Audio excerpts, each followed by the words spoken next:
jàmmi boom maa ci xam dara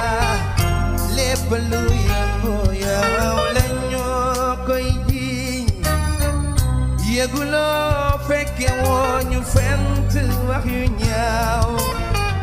amba ba mu bari. Toujours votre journal People de la semaine à la présentation Seydina Tange Tandian mu Serigne Saliou comme ni mu leen koy waxee rek nous sommes sur le canal 33 Leral TV canal 8 TV Orange 16 à Eutelsat 28 en Gambie ici vous êtes sur les réseaux câblés ou sur l'application Leral TV tous les samedis on vous apporte toutes les informations suñu jógee ci kaawu Fatima Dione dañuy dem ci beneen cas boo xamante ni kaawu viol la bii nag kaawu viol bu doy waar la boo xamante ni dalul kenn ku dul kii di Hélène Chopin Diop suñu nee Hélène Chopin Diop suñu xel day dem ci ministre bii di Souleymane Jules Diop muy rakkam bu jigéen jàppale ni que kii di Hélène Chopin Diop moo raconté benn récit boo xamante ni bu triste Hélène Chopin Diop dafa am ku ko violé kan moo ko violé lu kenn ku dul waajuram ju góor ji papam bi ko jur muy loo xamante ni lu daw yaram la lu triste loo xamante ni ay bés yi ñu génn kii di Hélène Chopin Diop génne na ko dégg leen lu mu wax mu ne c'est un récit émouvant et qui fait froid au dos en effet c'est l'histoire de Hélène Ndella Chopin la sœur du ministre Souleymane Jules Diop.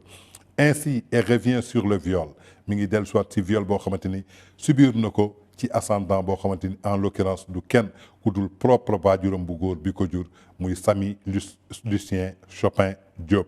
qui est poursuivi pour des faits de viol et d'inceste de pédophilie et d'avortement organisé jàppale ni que waajuram ju góor jooju ba mu eggee ci kawam violé ko mu doonoon xale bu ndaw daf ci jëlee ëmb ba nappi waajuram ju góor bi ko jur ci géñoom programmé avortement kooku moo génn di jooy cri de cœur am pour wax la ni viol nu mu méttee lu mu wax nee na les faits de viol d'inceste de pédophilie et d'avortement organisé boo xamante ni waa Sénégal Actu suñu mbokk Seydina Seck moo ñu kin vous propose in texto ses confidences lii la ñu Hélène Chopin wax à la suite d'une très longue procédure judiciaire difficile et éprouvante à tous les niveaux me voilà donc arrivé devant les tribunaux avec le sieur Samy Lucien Chopin Diop muy papam moom Hélène Chopin dafa ñëw ci tribunal yi nee na papam il est poursuivi pour des faits de viol inceste pédophilie ak avortement organisé si kan ci moom personam di Hélène Chopin nee na jamono jooju j'étais mineur une petite fille naïve et innocente à la recherche de protection paternelle muy xale bu ndaw soxla protection paternelle soxla amouru papam boobu deful dara enfance am foofu la arrêté ci Ndakaaru muy un individu redoutable journaliste richisme et influent auprès des chefs d'État muy waajuram ju góor jooju mu doonoon koo xamante ni c'était redoutable journaliste mu riche lool am influence bu bëri auprès des chefs d'État pour wax la ni injustice yàgg na Afrique nee na à cette époque s'est servi de sa position d'homme fort à l'époque pour organiser son crime comme amoon na doole jooju mu ne mën naa violer sama doom su demee ci tribunaux yi du mujj fenn ndaxte am naa xaalis xaritu homme d'état yi la donc lu ma bëgg ci loi dam koy am jàppale ni que nul n'est au-dessus de la loi seul Dieu est au-dessus de tout yàlla rek atte yàlla rek moo dul juum te yàlla bés bu attee ñi xam ne ñëpp atte nañu kooku moo dellu si tey di ñuy expliquer nana ma toujours les mêmes méthodes cyniques et froides Samy Lucien Chopin muy waajuram ju góor fuit la justice jamono jooju yëpp suñ ko woowee muy daw justice du dem benn convocation amertume mu nekk sëgg ci silence am boobu lâche et coupable le silence de l'aveu il sait maanaam boobu ba tey mu am silence boo xamante ni mi ngi ci moom mu traité papam de lâcheté nee na ko j'ai naïvement pensé qu'il irait répondre moom foogoon na papam day dem wuy ji waaye doole ju am moo taxoon wuy ji wul nee na soulager un peu sa conscience tant ses victimes sont nombreuses jàppal ni ko du moom dong la ko def na ko ñu bëri nee na lépp pour mu soulager conscience am mu xam ne moom mii kat am na ay ñaawteef yu mu def waaye waajuram ju góor jooju musu ko def nee na ma lan la wax nee na demain le tribunal hors classe de Dakar rendra son délibéré mais je reste sereine moom day reste sereine pour l'enfant que j'étais pour la femme que je suis devenue quelle que soit la décision de la justice je me battrai pour l'imperceptibilité du viol et de l'inceste commis par un ascendant direct ou personne faisant figure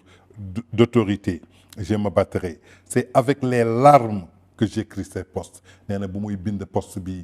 ak rongoñam mi ngi doon tuuru ndax lan des larmes de douleur maanaam métit bu muy sentir celle du courage am loo xamante ni courage la et de délivrance pour toutes les victimes du viol xeexalatul boppam de képp koo xamante ni subir nga viol Fatima Dione si nga bokk Adji Sarr si nga bokk ak ñeneen ñëpp ci àdduna bi mu leen di xeexal lu mu ci wax nee na ma je voudrais remercier tous ceux qui m'ont soutenu ñan ñoo ko soutenir avocat boobu di maître Clédor Ly kan moo ko soutenir tonton Sidi Lamine Niass paix à son âme vous tous je voudrais encourager tous les victimes à sortir de l'isolement et du silence qui tue pour se soulager se défier il n'y aura aucune honte à se battre quand on est victime c'est du silence des victimes que naît la force destructrice des violeurs à tous ceux qui ne soupçonnaient pas un tel drame derrière mon sourire et qui le découvraient ici. Telle est mon enfance. Je suis une survivante pour l'instant. Je m'en tiens là, a-t-elle indiqué. muy Hélène Chopin Diop di rakk si ministre Souleymane Jules Diop waajuram ju góor jooju di papam bu ko jur violé woon ko moo génnee lii mu lancé message nee na silence bi ngeen di nekk moo leen di rey silence bi ngeen di nekk moo tax ñiy violé di gën di violé ne su ma la violé dama lay nangam képp ku ñu violé ti génnal nga génnee douleur bi nekk sa xol ndaxte ku la mënta menacé violé na la pare dama lay rey wala dama lay def lii su ko doon def mu def ko boobu képp koo xamante ni ñu ngi la doon violé génnal nga yuuxu sa amertume ndaxte li gën a ñaaw ci àdduna mooy nga jàpp nit di ko tëddee fekk neexu ko nga jàpp nit di ko def loo xamante ni fekk neexu ko xoolal douleur bi nga koy def en tout cas nous demandons justice pour toutes nos sœurs violées que la loi soit appliquée sur tous les violeurs ce sont des criminels ce sont des criminels il faut qu'on fasse justice muy lettre boo xamante ni kii di Hélène Chopin Diop di rakk si Souleymane Jules Diop bind na ko ci viol boo xamante ni waajuram ju góor moo ko teg. ay waay man yàqu naa waay ay waay man yàqu naa waay ay waay man yàqu naa waay siiw du jàmmi borom maa ci xam dara lépp lu yëngu yow la ñoo koy jiiñ yëguloo fekke woo ñu fent wax yu ñaaw am ba mu